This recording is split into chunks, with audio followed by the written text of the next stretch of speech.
1. Acceptance here because most fight fans know how tough Mercer is, even if he's a little raw. Mercer sticks a jab to start things off and tries to land a right hand that could shake Liwes up early.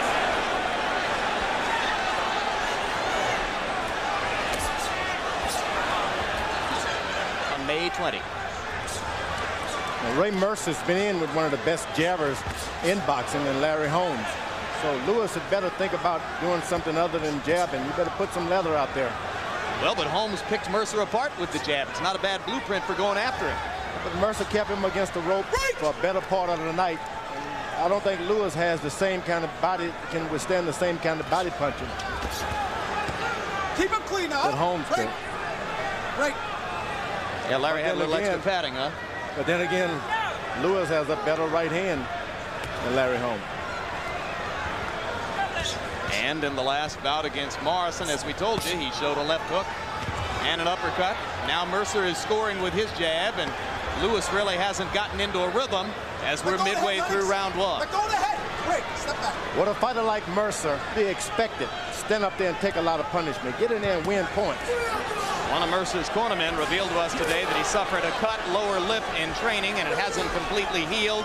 When asked about it a couple hours ago, Mercer said, yeah, it's gonna bleed.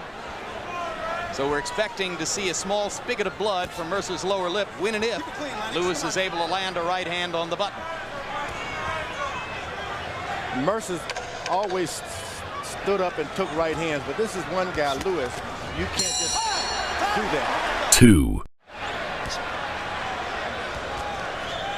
Liwes threw a lot of jabs in round one, 47 by punch stat numbers, only landed 1.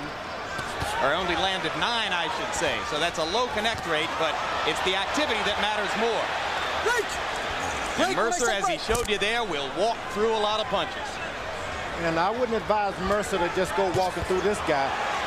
Lennox Liwes a little more power on his right hand because he throws it downward. Step back. Like the great pitcher JR from the Houston Astros. James Rodney Richard. That's him. Or Bob Gibson.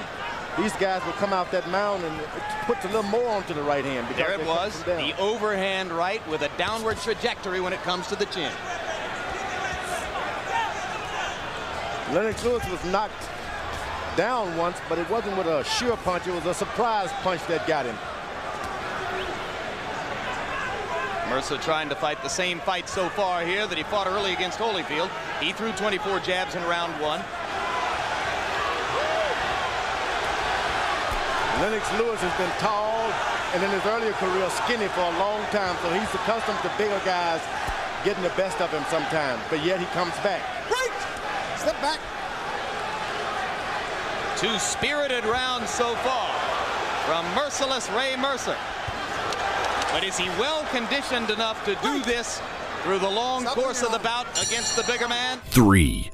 Down, Mercer's trainer Tommy Parks says whack him. It's Liwes. The major problem with Liwes, he's a puncher. Shouldn't spend too much time trying to teach a puncher to box. Should tell him all the time, you're getting closer and closer with that right hand. Keep putting it in there. Go to the body some. You'll get him. That's when he's more effective. When you can smell a knockout, you cannot revert to boxing. Now this is interesting, George, because you say Liwes is a puncher, and certainly he has the power to be seen that way. But earlier in his career, before Stewart got hold of him, a lot of people said he was nothing but a timid counterpuncher. Yeah, but that counterpunch puts you to sleep. He does have power.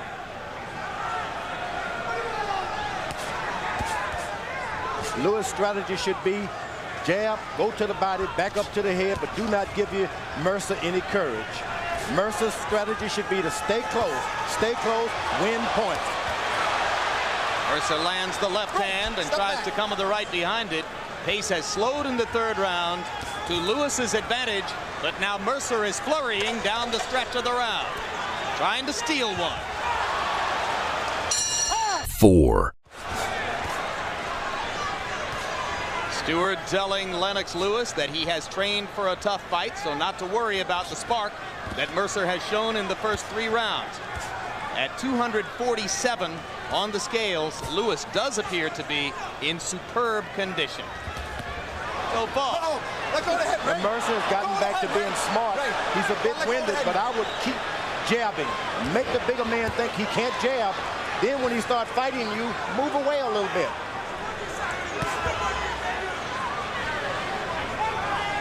And we think the trickle of blood from Ray Mercer's lower lip may have begun. If so, I would have to guess it was one of those uppercuts that started it. Mercer landing a short right hand inside as he holds on to Liwes, and now Liwes is hurt by the right hand. Lennox not holding on. Mercer pounds away. And a great right uppercut by Liwes, and Mercer comes back. What a round. This big crowd has come for. Spectacular fourth round between Lennox Liwes and Ray Mercer. Watch those heads. This is a demonstration of conditioning with Lennox Liwes. He's taken all that Mercer has given, and he's still trying to get in a good punch. And he 5. Liwes threw 39 power shots and landed 29 of them, 74%. Mercer, he's throwing those punches up high where they take a lot of your wind. but more and more, Liwes seems to be searching for a one-punch knockout, and that's not going to help him against a guy with Mercer's chin.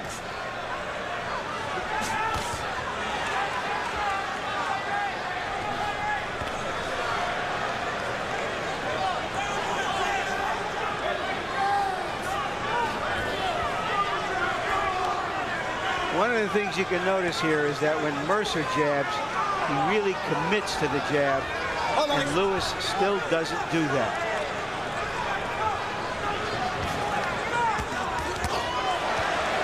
The right hand was blocked despite the excitement of the crowd.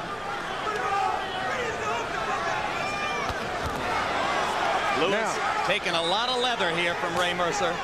Mercer got to understand, once you hit these young guys with 2 and 3 jabs, brace yourself, they're going to pay you back. So he's got to keep his hands up. As soon as he hits him with 2 shots, get your hands up. He's coming back. 6. Good stiff jabs. 18 of 27 jabs in round 5. Mercer landed a hard right hand counter, and Liwes is momentarily stunned again.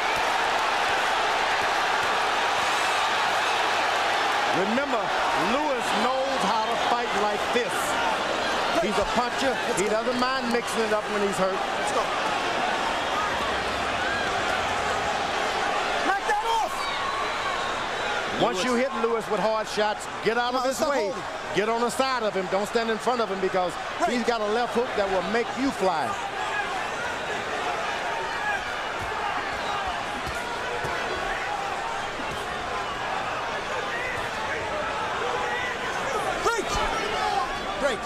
Mercer buying time, getting a rest, tying Liwes up inside.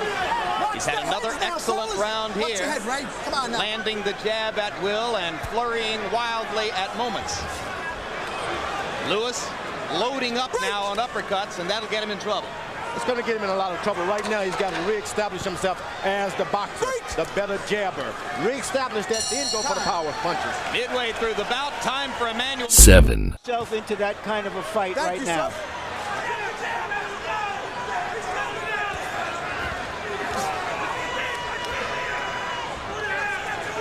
Going to become a test of Lennox Liwes' courage and his tactical will down the stretch. Can he impose his own strengths on Mercer, the way Mercer has done to him so far?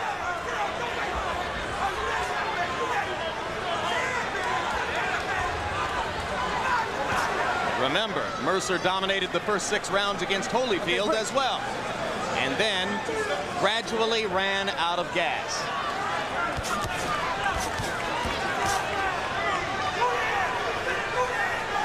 Liwes starting to freshen up a little bit.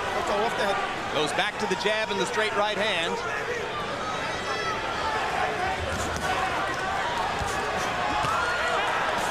Good footwork, good combinations, and Liwes suddenly has Mercer in trouble.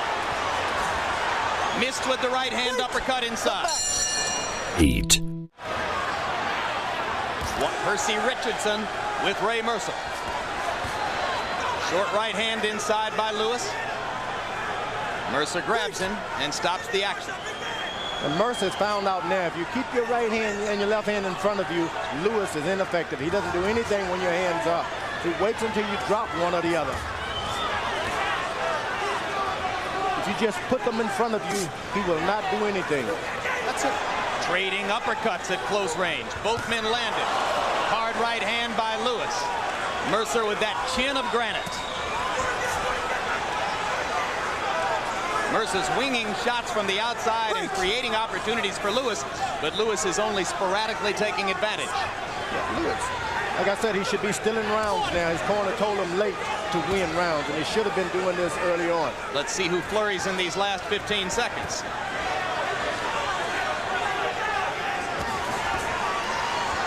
Break! Step back. This looked like Liwes' best round. 9. Output dropped to 13. He landed only 7. So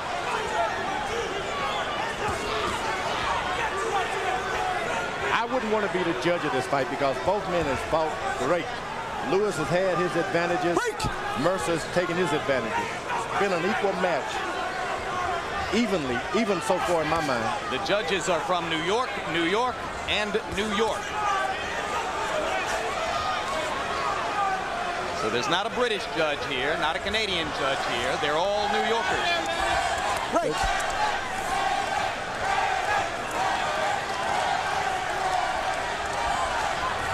Liwes' supporters in the crowd chanting for him, Lennox, Lennox, Lennox. But he's had a low punch output in the 9th round. Lennox just not throwing as much in this round as he had in the few previous to it. And Mercer's having a good round. Now Liwes, for the first time, all he did was just put his right hand up. Step back, That's step back. what he could have been doing all night. You don't have to jump back, drop your hands. 10. Arthur McCanty Jr. says, remember that Mercer has scored late knockouts in dramatic situations against Francesca Damiani in the 9th round of a fight on which he was trailing in the scorecards. He was behind Tommy Morrison when he whacked him out of there. But Mercer may believe he's on his way to a decision victory here. He hasn't had a lot of energy in this round. He's been throwing, but Liwes has been landing. Hard right hand for Mercer. Crowd rises in anticipation of the possible upset. Liwes knocked off balance by a left hand. Break! Pretty even round. Mercer the aggressor. Break!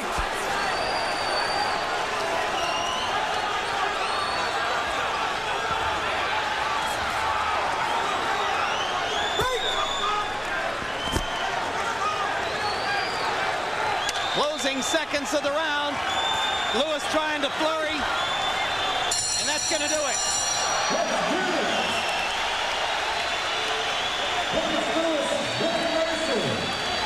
A good, hard, tough fight between two big men. I thought Liwes pulled it out. Ladies and gentlemen, before we go to the scorecards here at Madison Square Garden, how about a round of applause for these two heavyweights, two Olympic gold medal champions that came here to fight tonight. We go to the scorecards.